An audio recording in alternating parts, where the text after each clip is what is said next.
Greetings to all of our audience members.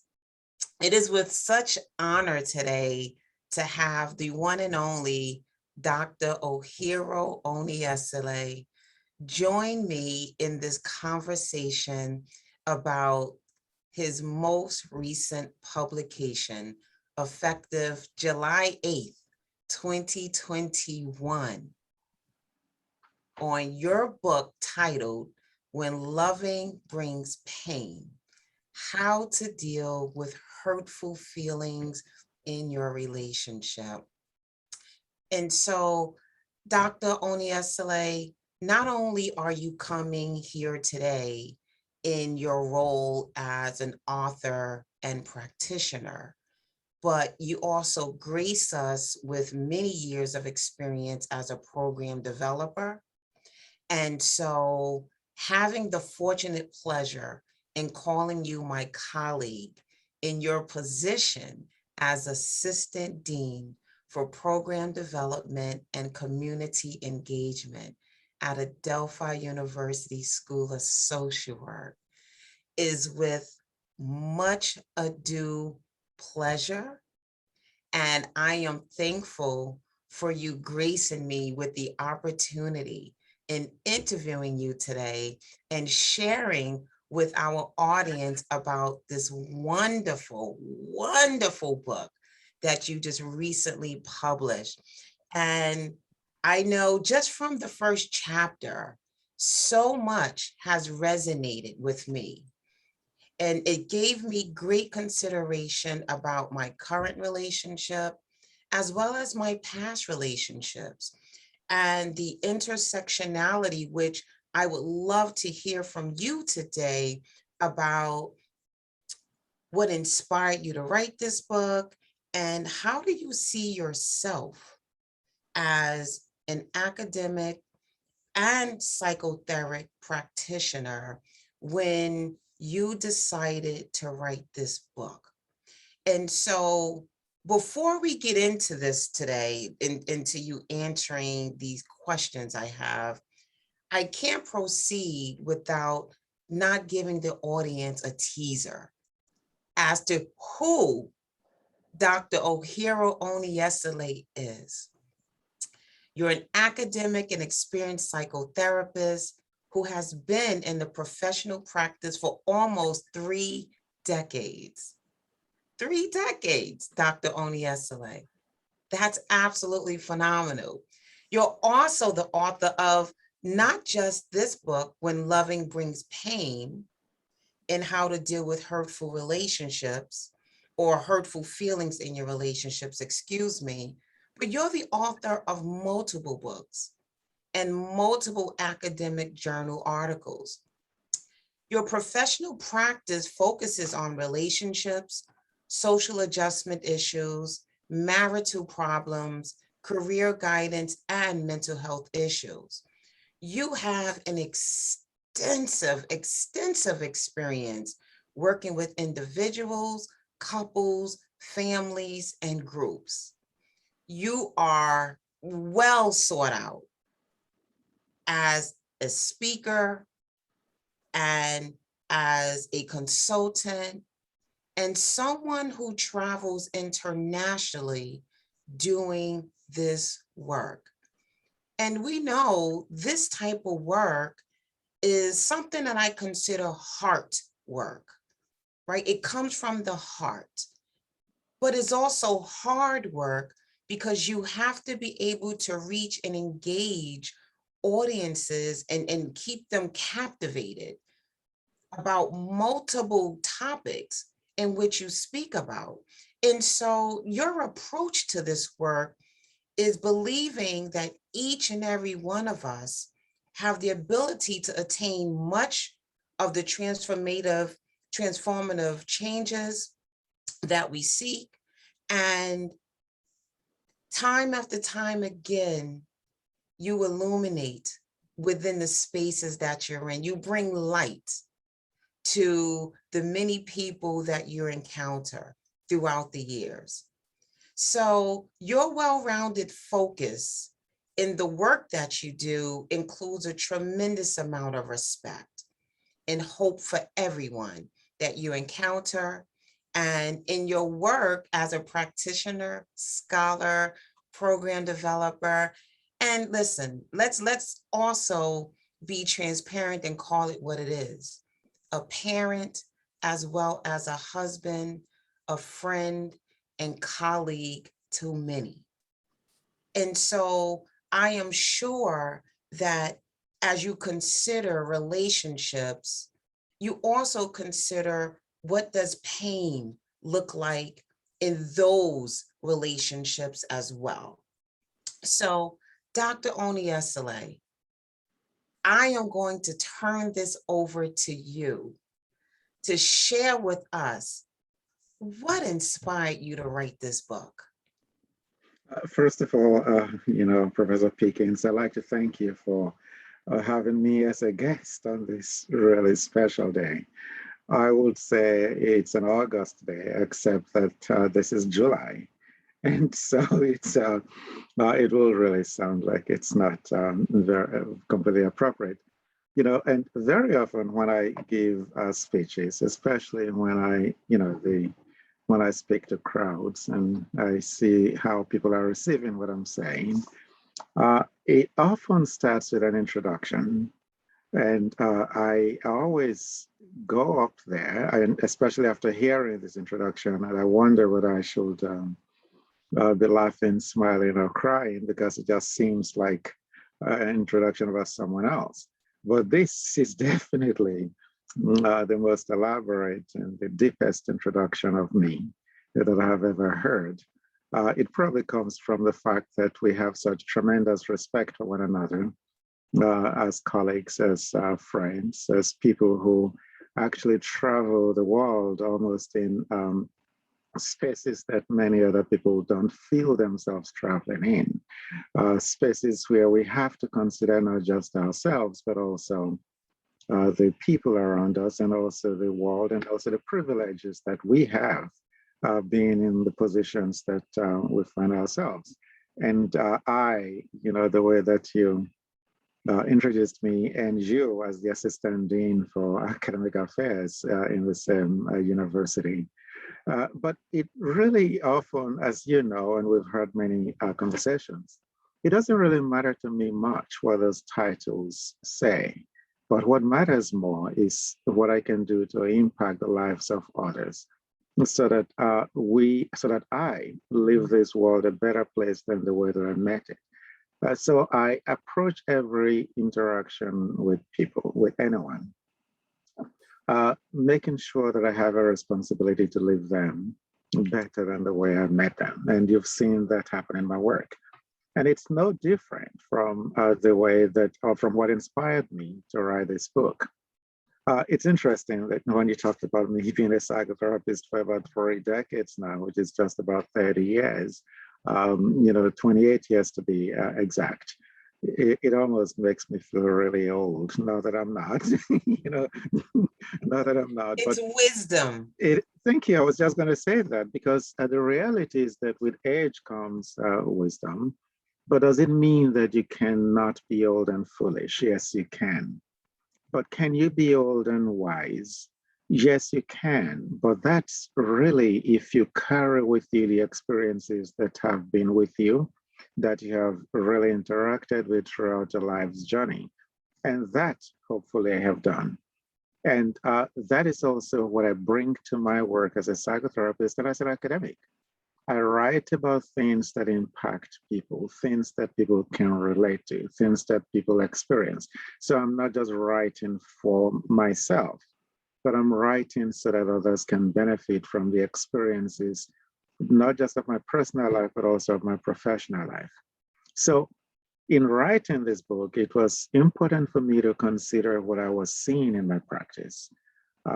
Couples, individuals, families that come to me because of one issue or another.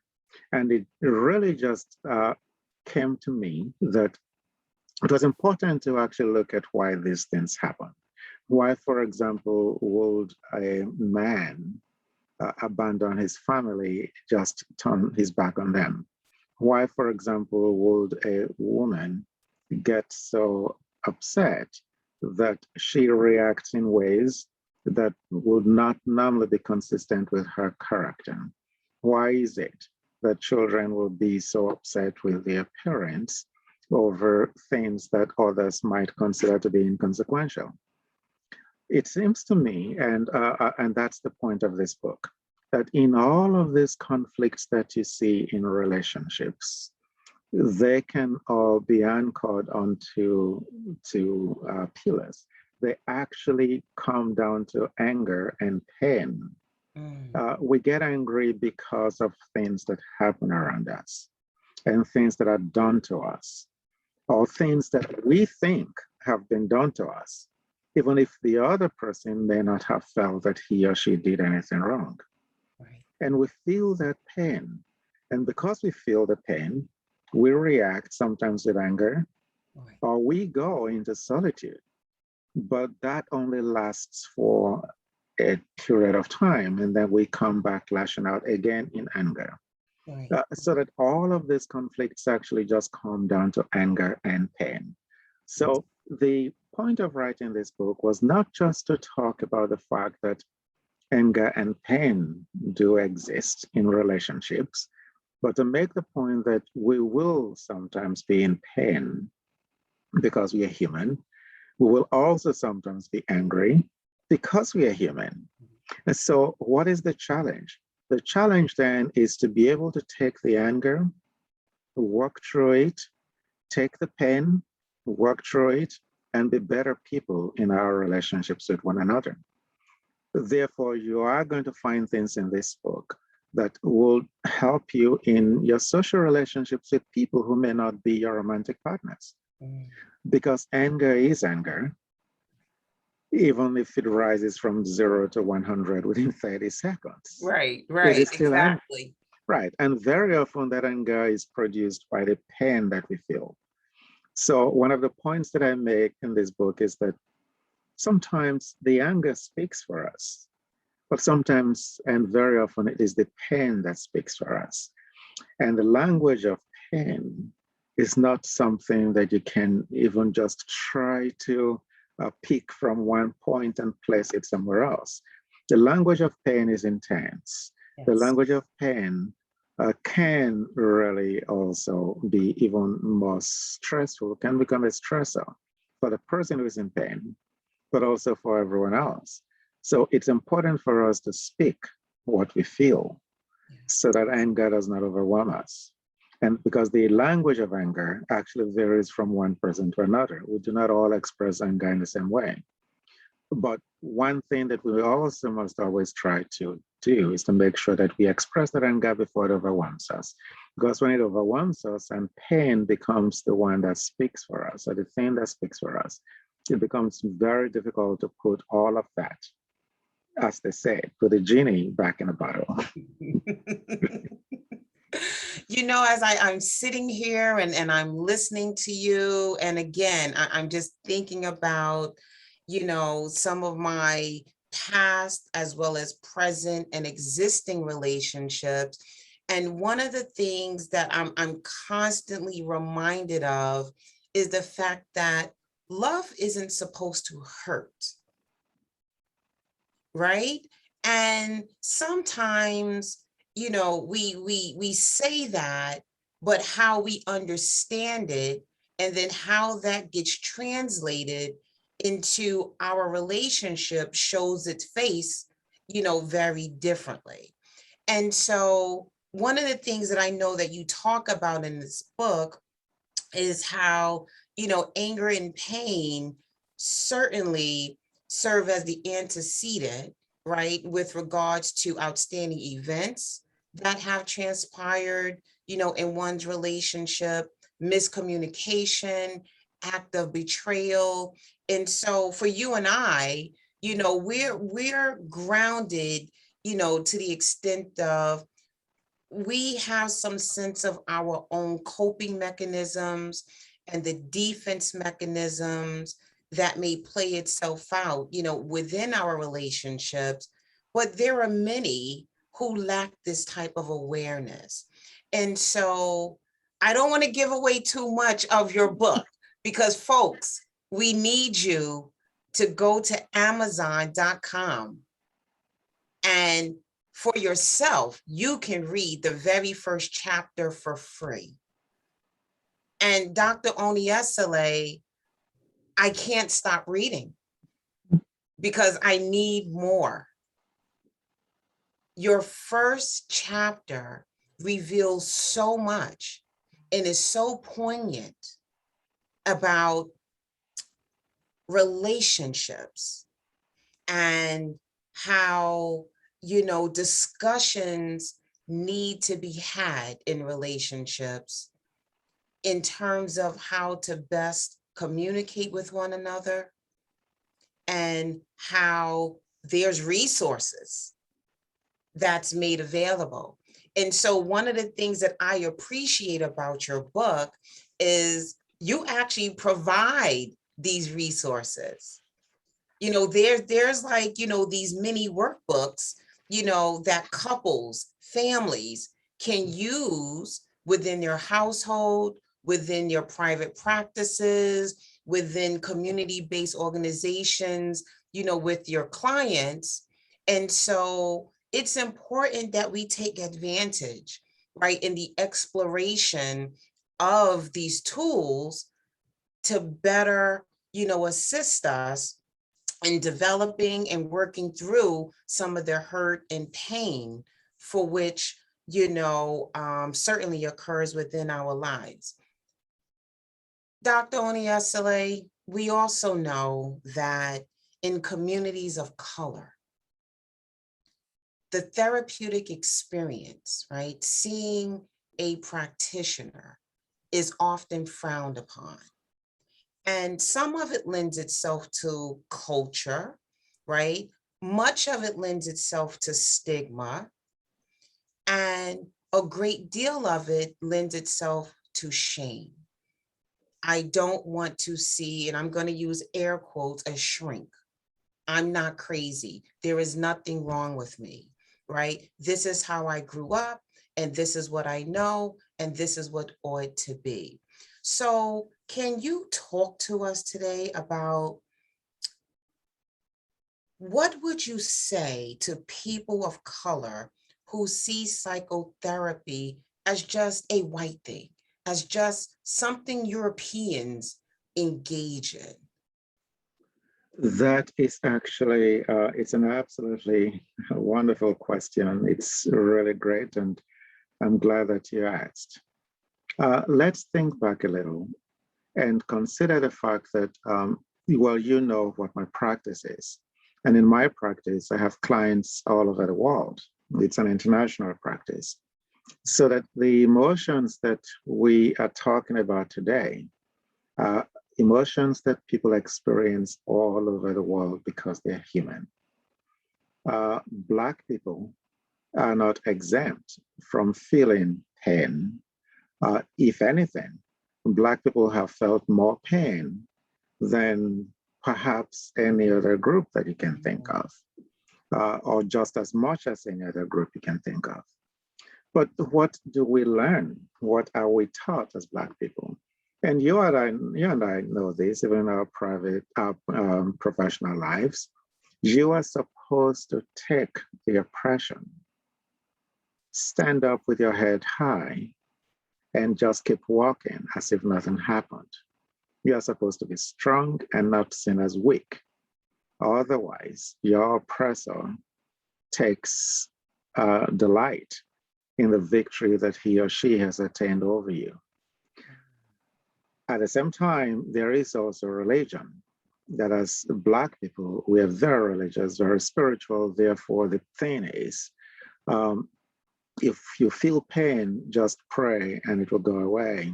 Don't even rest. Keep working and walking and doing all of those things that make you human. Right. But we forget that the other thing that makes us human is the fact that we have stressors in our lives that we must deal with. And we forget that even the people in the Bible that we read rested. Even God, the Bible says, on the seventh day, what did he do? He rested. Jesus rested, Elijah rested, you know, and Right. right. So why then should we not rest? And what happens when you rest? What happens when you rest? You're able to reflect on your life and you're able to see all of these stressors, and then you're able to plan to deal with them. While we cannot really while we need to be mindful about the experiences that Black people have had at the hands of healthcare professionals, and we are very clear that we understand the various healthcare disparities, it is also important that we know that for as long as we continue to deny that we are in pain and we continue to really not use the help that is available to us, for that long are we going to continue to suffer in pain. Here's what I will say. For anyone who is a person of color, and I didn't mean to only just talk about Black people, but because this relates to people of color generally. People of color generally are very religious, very spiritual. And if the concern is, I have all of these problems, all of these issues that I'm contending with, but as a person of color, I cannot trust myself to go to a psychotherapist because they will not understand me.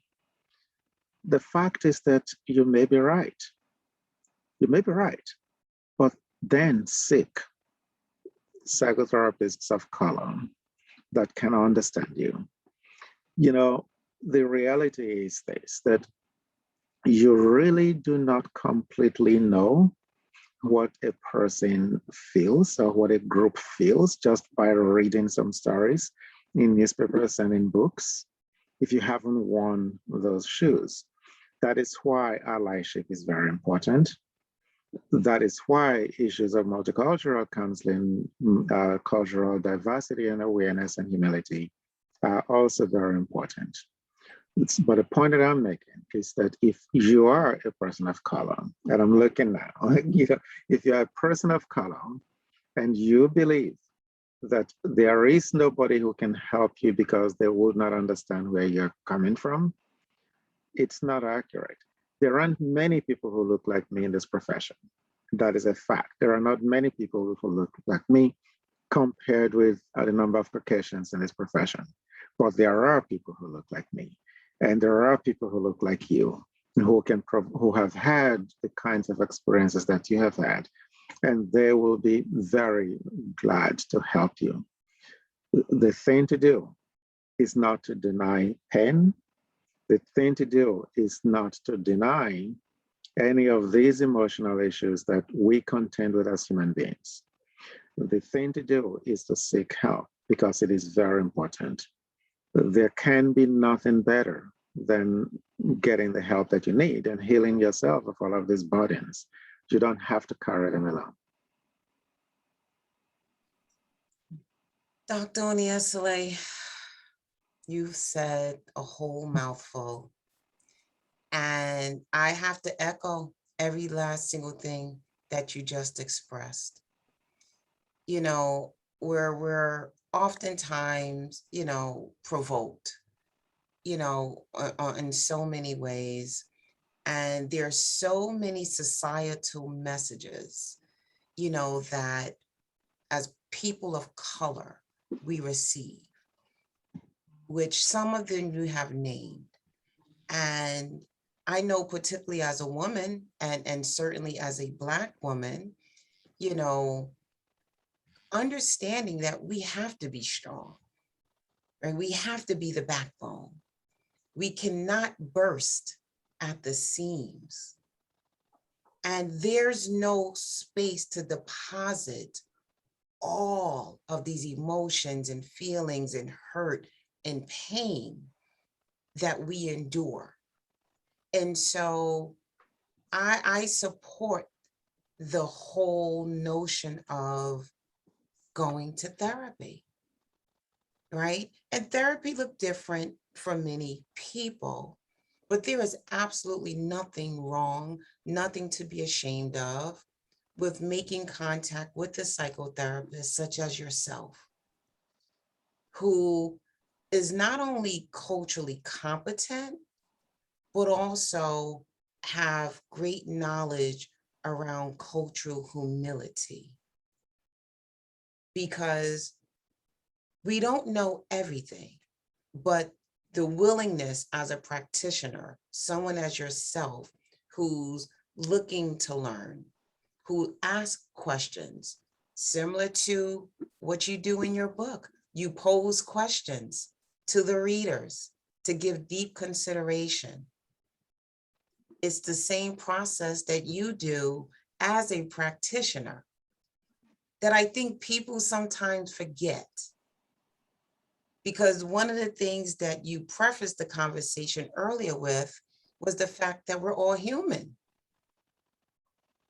And that's a very important aspect that we have to recognize and accept, that we're all human.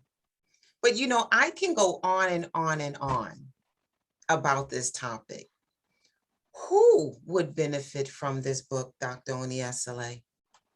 Everybody. First of all, let me just go back to what you said about asking questions.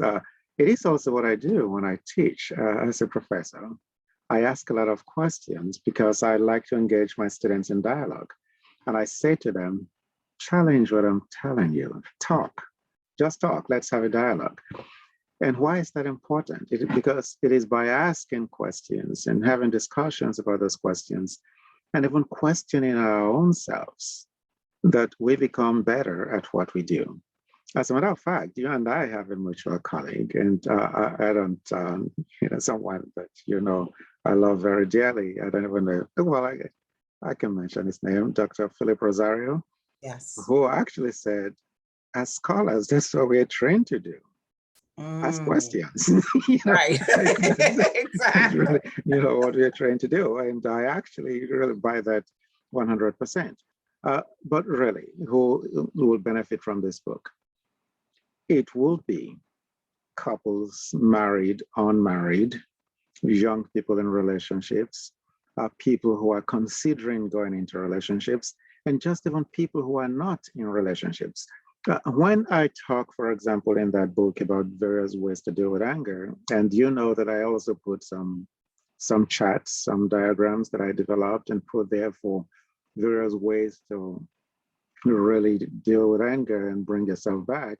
If you consider, for example, the activating event that led you to that point, and you consider what in your cognition, what you believed. For example, you, Professor Pickens, said to me, no, I can't go out to lunch now. I know that what you want to discuss is very important, but can it wait for an hour?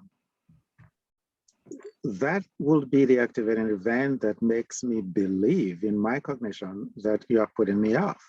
And then you're putting me off, and then what is the consequence? Then I begin to feel upset because you've just put me off. Whereas that's not what you intended, right? But these are the ways that anger develops and eventually leading to pain. And the only way to resolve that will be for me to challenge that in my cognition by disputing that belief, saying, no, every time Professor Pickens has the time, she doesn't say no. We sit down and we discuss. She's genuinely busy. No, she's a woman with a very big heart, and she listens to everyone. That's me now disputing what my cognition has already believed based on what happened. Then the consequences of that challenge then happening multiple times with practice and so on, then means that the way that I disputed that creates a new piece of information that then really is the way that leads me to react every time you say, can we delay this for 30 minutes? I'm busy now. So that is not, you don't need to be in a relationship to learn how to do that. It's simple anger management techniques. It might be simple, right? It just sounds very simple. But the fact that it is so effective, that process that I just described, which really fits within what we call the cognitive behavioral therapy approach, the fact that it's extremely effective in dealing with anxiety, with anger management, with various issues that people face, even what happens when somebody is depressed, it really tells you that not only is it just a simple thing, it also tells you that many things that becomes so complicated in our lives, that we get very angry and bent all over about, really are not major things. They're things that can just be resolved. So anybody will benefit from this book. And it most certainly sounds that way. So folks, there is not one of us that's exempt from the benefits of this book and how it will lead us to developing more effective relationships and communicating within our relationships. This book will help readers address your emotions and offer some really thought-provoking questions that can serve as the basis for needed exploration on the status of your relationship. One of the things that, came to mind for me, Dr. Oni-Eseleh, was just self-discovery, right? The things that we discover by way of asking questions and by way of being recipients, to hearing what those answers are. But, as I said earlier, you and I, we can do this all day, but time is of essence. And because of your busy lifestyle, I certainly want to be respectful, of your time. And so in closing, any upcoming projects that we can expect, that you can share with us and we can look forward to? Well, yes, I will preface my response by saying that it was interesting that you talked about chapter 1 of that book. And I just received a message from someone, either yesterday or the day before, who said, hello, doctor, I am reading chapter 1 of the book, and I can't stop crying because it is like a book about my life. And then I've heard from so many people saying, I'm talking about people from around the world saying, this seems to be about me. This seems to be about me. And I can relate to this. And so that's what it's about. And when I can do something like that, when I can write something that touches someone in a positive way, then I feel that my job has been done. But it's interesting that you would ask about the next project, and I think you feel that you should ask that because you know how you and I are constantly working. One project is not finished before we get on to the next one. Right. So what I'm currently doing is revising Stress Skills, which is my 2011 book. It was published in 2011. I am completely revising it because that book at the time was basically written for the African market. And that's why it was first released in Ghana before it was released here. It was published, well, it was published here, released there. And so I'm revising that book now for many reasons. Number one, the last few years have really seen the world go under a tremendous degree of stress. And the United States in particular for the last, for several years now, we've been through things that we never expected. And nobody expected a pandemic to come, which has really placed all of us under an extensive degree of stress. So I'm revising that book and I expect it to be published in September. So I'm still burning the midnight oil. And you don't have me to blame for that. You have my father to blame for it, who said, he told me from the time that I was a child, he said, look, the heights which great men attain, we are not attained by sudden flight, Mm. but are there when their peers slept, kept toiling through the night. So I am trying to live up to that. But I'm also trying to do all of these things because I know that there's so much work to be done. And yes, the harvest is plenty. There is all of this work to be done. The people doing the work may not be many, but we cannot excuse ourselves from the responsibility to do that. So that's my next project. As far as books go, I'm in a process of also working on articles that will be published before that book comes out. So Wow. that's what I am doing.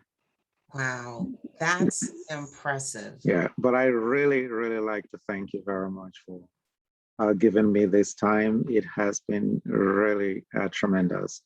I cannot thank you enough. I'm really grateful because this is your time. And hopefully, and if you're up to it, I can challenge you on air that we are going to write something together. I will absolutely accept that challenge. Okay, let's do it. Let's do it. I am ready, willing, and able. All right, Sure. Professor Pickens. Wow, I am so grateful to you. Thank you very much. I am most grateful for you. There you have it, folks. Dr. Ohiro Oni-Eseleh, practitioner, educator, author. Please go out and get his book, When Loving Brings Pain, How to Deal with Hurtful Feelings in Your Relationship. It can be found on www.amazon.com. You may download it on a Kindle. You may have it sent to your computer or whatever technological device that you may decide to review from.